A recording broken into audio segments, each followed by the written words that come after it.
Welcome to Breaking the Chains. I'm your host, Pakita, and today I'm talking with Myra from California.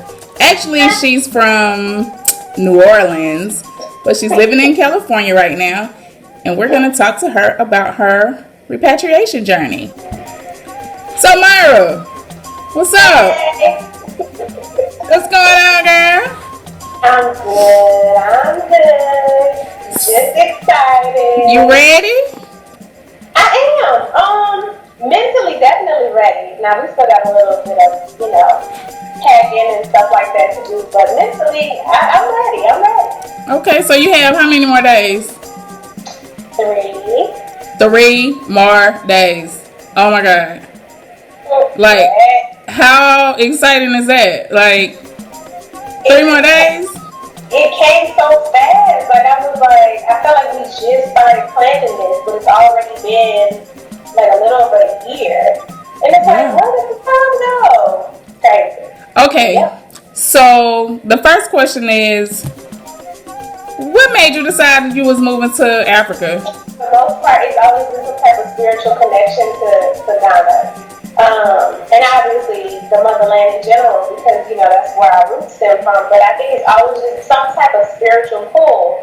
And like a little over a year ago, I told my husband, I said, listen, when I turn 30, we're going to Ghana. He was like, why Ghana? I'm like, I don't know. But Right. I said, whatever the reason is, we'll figure it out. And I mean, we did, and that trip was life changing. We were there for about 3 weeks, and I mean, I've never been the same since. And here we are today. Wow, here you are today. 3 more days. What happened when you made that initial trip? So when we got there, it was crazy because I'm such a researcher. And so when I decided to make the trip, I said, well, first thing I need to do is I need to connect with some people who live there. Right. And so, I just started looking for different avenues of how to meet people and things like that. My husband was like, you're crazy. You meet people online. And I said, well, listen, at the end of the day, we don't really know anybody over there. So I don't want to go over there and just be like a typical tourist. Right. So I connected with a few people online. I'm like, come in. Hopefully when we get there, we can link up. You guys can show us around. And that's exactly what happened. So when we got there, we connected with a few different people. And we got more of a local experience versus like a tourist experience. Of course, we still went to a lot of the tourist places, but we got to do more of the local things, and that's what made it so much fun. Right.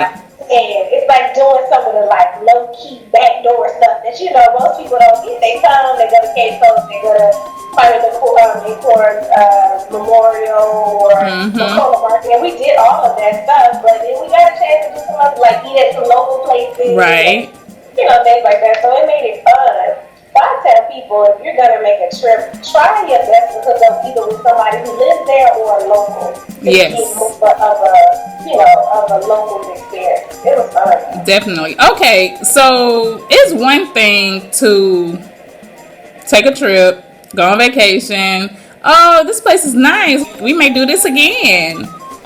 But to say, oh, we moving next year. Like, who does that? The Park family. You know what? We had already thought about moving abroad anyway. Because, we have a 4-year-old son. And we planned on raising him abroad at some point in his life. But because the social and economic kind of climate was changing in America, more so than what it had before, and more so than what I was comfortable with, Right. I told my husband, I said, I think we need to expedite this. You know what I mean? I think we need to move sooner versus later. And I told him, I said, I think it's going to be an easier transition because our son is so young. So why wait? I and so we was like, let's do it. Let's start planning for it and let's roll. Okay, so most of the people we see who are repatriating are single people, or their children are adults. How are you preparing for your son? So, I mean, the biggest thing for us is making sure that he's a part of the process. So even in the beginning when we made the decision, we talked to him about it, and of course when we went the first time he was with us, so that was big because he actually remembers the place. Right. And just talking to him about how he felt and how he feels now making this move, and he's excited, he's doing this, and like, you know, we have to figure out how he's gonna be a part of the plan. Like, no, you know, how do you feel? What's gonna be your favorite part? What are you looking forward to? Just asking him questions and mentally preparing him. Also, watching a lot of videos, showing him pictures of Ghana, children in Ghana, which is, you know, obviously it's exciting to see other kids, Right. kids that look like him. Right. He plays soccer, so we showed him a lot of soccer games, like the Ghanaian team, showing them some soccer games, so he's excited about that. But yeah, just making him a part of the process. Okay. And I think it's worked. It's definitely worked.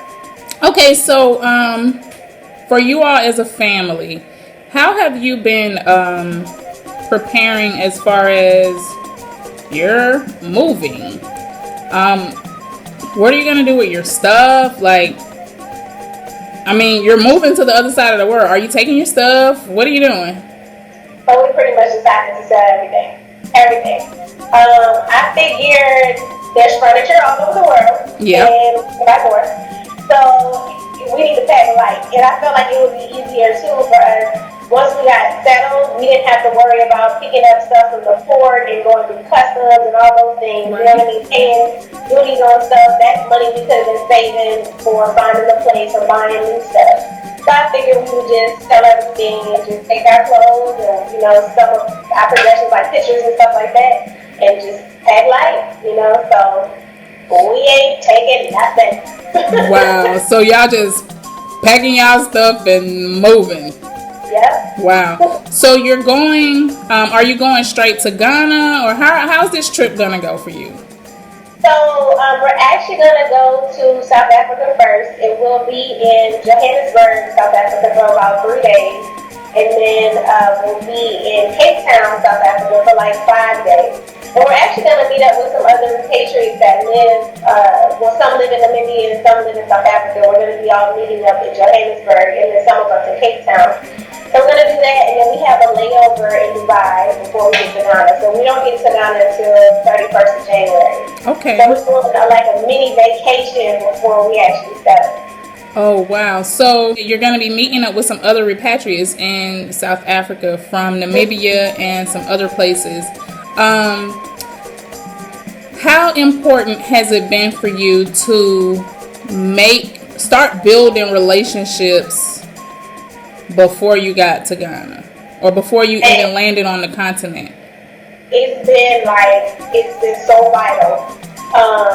It's probably been the most important part of this process because it has helped us to make a lot of informed decisions. Right. Making sure not only just, you know, making connections with people on the ground, but also people who are still here in America who are also making the move, because you're creating a support system here of people who will probably be doing the same thing that you're currently doing.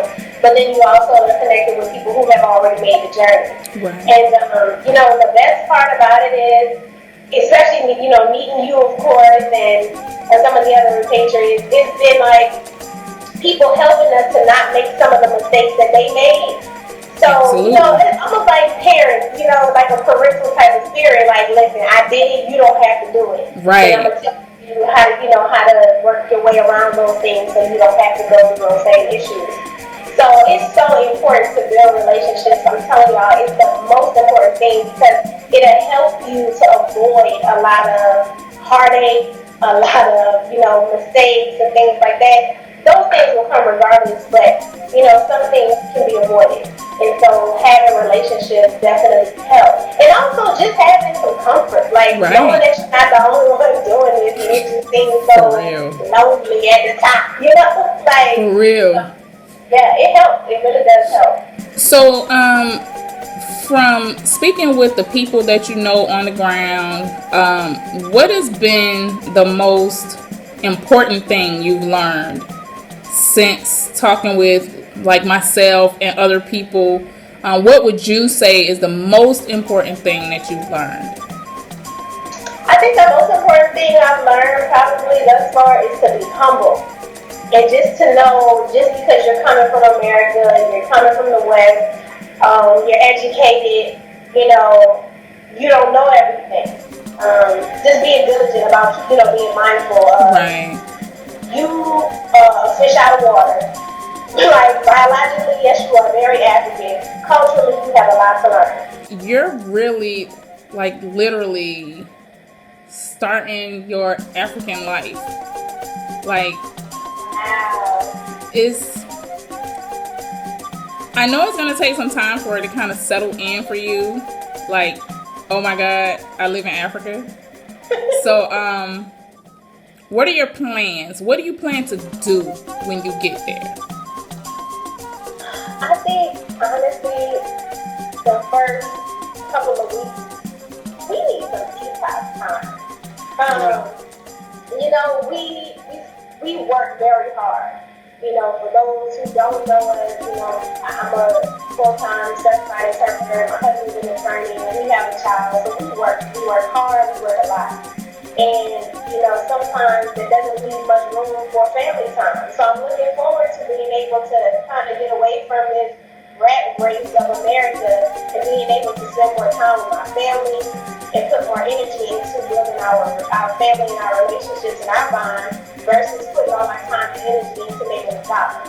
You know what I'm saying? So I'm looking forward to just slowing down a little bit and detoxing, but not just from the rat race, but also from the food, the air, the water, all of these things. I'm looking forward to just cleansing, having time to just clear my mind and my body and my spirit. So for the first couple of weeks, we're not gonna be doing nothing. Maybe just being like, I guess not tourists, but like sightseeing and getting familiar with our surroundings and figuring out the basics, grocery shopping now, and you know, what I'm gonna be eating and whatever, you know. So just getting settled. I don't want to go too hard too fast.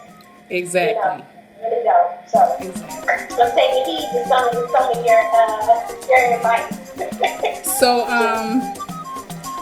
I know that this has happened really fast for y'all. Like, really, really fast. What is your biggest fear about this?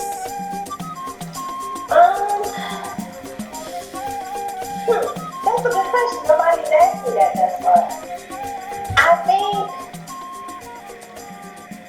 my biggest fear would probably be not being able to understand the cultural differences, and maybe allowing that to keep us from building relationships. It hasn't thus far, but I'm pretty sure being on the ground it'll be a little bit different.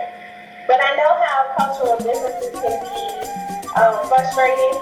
You know, language barriers can be frustrating, and I don't want to like offend anybody. I just don't want it to be where we can't kind of what's the word I want to say?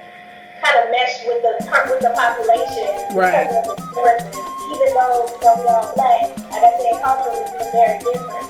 So I don't want that to be a hindrance to our growth. Because I know sometimes if you go somewhere and you can't really get, you know, the vibe right and get the relationships going, it can become a very lonely place. Yeah. So I don't want that to happen. But luckily we have created some relationships already. So I hopefully that won't be the case. And we're working on our Twi and whatever other languages, local languages, we're going to try to work on those. I'm going to try to cook some Ghanaian food, recipes for somebody. But just try my best, you know, to understand this new life and their side of the world. We'll see. Good. So oftentimes I see people in the repatriate groups, they ask about all kinds of things that you really can find online. Like, do you need vaccinations? Do you need a visa? All of the things that you can find online. What was the most important thing that you learned that you couldn't find online?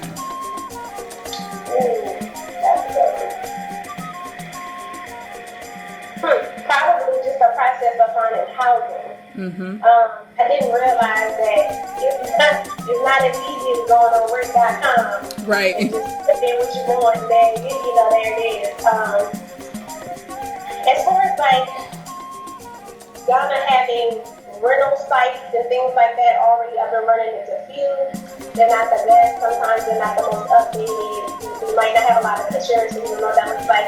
And even in some cases, you don't know who you're dealing with on the end. Right. So that could be an issue. So learning that a lot of the footwork has to happen on the ground. Like you kind of have to wait until you get there and find the place. And I know for some people that can be very daunting. Like, what you mean I'm not going to have housing before I get there? That might just be the situation.